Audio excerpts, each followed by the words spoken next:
कसा चालू अभ्यास? बाबा चांगलं झालं.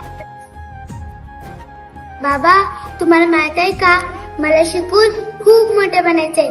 कारण रमाईसारख्या आईसाठी आणि तुमच्यासारख्या बाबासाठी मला जगात अभिमानाने उभं राहायचं आहे.